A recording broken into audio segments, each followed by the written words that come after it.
আমাদের সভাপতি সাহেব আমার জন্য মন্ত্রিত্বের কথা বলেছেন। মন্ত্রিত্ব সাময়িক বিষয়, মন্ত্রিত্ব সাময়িক বিষয়। আমাদের হাফিজ জি হুজুর মন্ত্রিত্ব করেন নাই, আমাদের শেখুল হাদিস আল্লামা আজিজুল হক মন্ত্রিত্ব করেন নাই, আমাদের মুফতি আমিনী রহমতুল্লাহ আলাইহিও মন্ত্রিত্ব করেন নাই, স্যার সৈয়দ ফজলুল করিম পীর সাহেব চরমনাই রাহিমাহুল্লাহ মন্ত্রিত্ব করেন নাই, আল্লামা আহমদ শফি মন্ত্রিত্ব করেন নাই, আল্লামা জুনায়েদ বাবু নগরী মন্ত্রিত্ব করেন নাই। আমাদেরও প্রয়োজন না পড়লে মন্ত্রিত্ব করার খাহেশ নাই। তবে একটা খাহেশ আছে, একটা চিন্তা আছে। বাংলাদেশে বোনাস হায়াতটা আমি পাইছি, আমার বেঁচে থাকাটা এখন বোনাস। যদিও বয়স আমার খুব বেশি না, 51 বছর মাত্র শেষ হয়েছে, সেই হিসাবে আমার বয়স স্বাভাবিক হায়াত অনুযায়ী বোনাস বলার কথা না। যেই ষড়যন্ত্রের জাল ভেদ করে আল্লাহ পাক আমাকে আমাদের পূর্ববর্তী আকাবের সালাসার পরে আল্লাহ আমাকে হায়াতে রেখেছেন, এটা আল্লাহ পাকের বিশেষ কুদরত। আমাকে চেষ্টা করেছিল তারা জনবিচ্ছিন্ন করার, আল্লাহ পাক রব্বুল আলামিন মানুষের অন্তরের মধ্যে আমার প্রতি মোহাব্বত এবং ভালোবাসা বৃদ্ধি করে দিয়েছেন।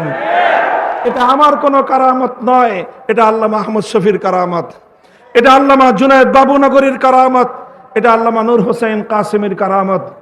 তাদের এই হত্যাকাণ্ডের কথাটুকু জাতির সামনে তুলে ধরার জন্যই হয়তো আল্লাহ আমাকে বাঁচিয়ে রেখেছেন।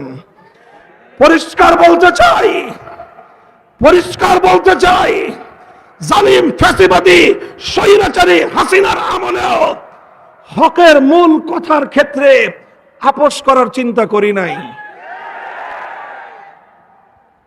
ভালো ভালো বুঝাইছিলাম, মরা বাপের মূর্তি বানায়েন না, ভালো হবে না। মানুষটা মারা গেছে এবং তাকে আমরা মুসলমানই মনে করি, কাজেই তার মূর্তি বানায় আল্লাহর সামনে তাকে লজ্জিত করেন না, জনগণের সামনে তাকে অপমান করার ব্যবস্থা করেন না। কথাটা ভালো লাগলো না আমাদের। আমার বিরুদ্ধে তিনি ক্ষিপ্ত হলেন, জাতীয় সংসদে তিনি আমার বিরুদ্ধে কথা বললেন, তার গোটা রাষ্ট্রযন্ত্রকে আমার বিরুদ্ধে জ্বালিয়ে দিলেন। ডিজিএফআই, এনএসআই সহ প্রত্যেকটা গোয়েন্দা সংস্থা যাদের কাজ ছিল রাষ্ট্রের নিরাপত্তা নিশ্চিত করা, সব কাজ বাদ দিয়ে তারা আমাদের আলেম সমাজকে জাতির সামনে হেয় প্রতিপন্ন করার জন্য তারা মাঠে নামলো। খালি কাদের কাদেরকে বরখাস্ত করতেছেন দেখতেছি আমরা। আমাদের ওই নাটকের সময় কারা কারা ছিল অনেকের চেহারা আমার মনে আছে।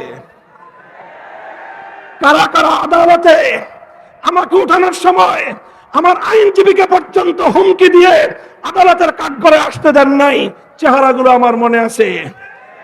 আদালতে থাকবে বিচারক আর আইনজীবীরা।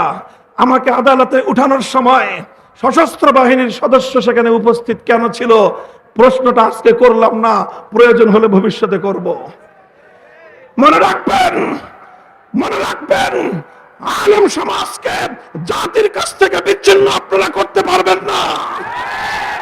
কারণ উলামায়ে কেরাম আল্লাহর জন্য কাজ করেন, আল্লাহর দ্বীনের জন্য কাজ করেন, হকের ঝান্ডা সমুন্নত করার জন্য কাজ করেন। জীবনের পরোয়া করার সময় নাই।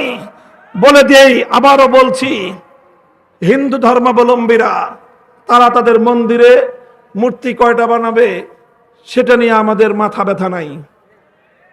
হ্যাঁ, একটা আফসোস আছে যে তারা সঠিক ধর্ম পেল না, ইসলাম ধর্ম গ্রহণ না করে জাহান্নামের পথে তারা চলতেছে, মনে ব্যথা আছে।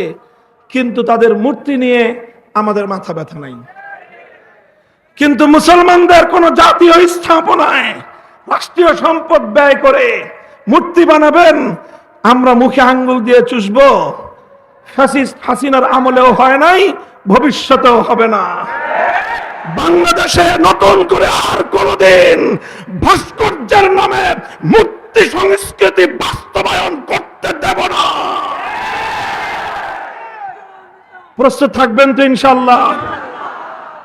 হাম পাসবানে মিল্লাতে ইসলামিয়া, আমাদের কাজ হলো ইসলাম ধর্মের পাহারাদারি করা। হাফিজ হুজুর বলতেন যে তোমরা রাষ্ট্র চালাইতেছো, চালাও, ওটা নিয়ে কারাকারি করার খুব আগ্রহ আমাদের নাই। আমাদের জায়গাগুলোকে কাজ করার জন্য নির্বিঘ্ন পরিবেশ তোমরা রাখবা। আমাদের কোনো কাজের ব্যাপারে নাক গলাতে আসবে সে নাক আমরা কেটে ফেলবো। আমার আগামী প্রজন্মের কোন সন্তানকে নাস্তিক্যবাদে দীক্ষিত করবার কোন পায়তারা বরদাস্ত আমরা করব না।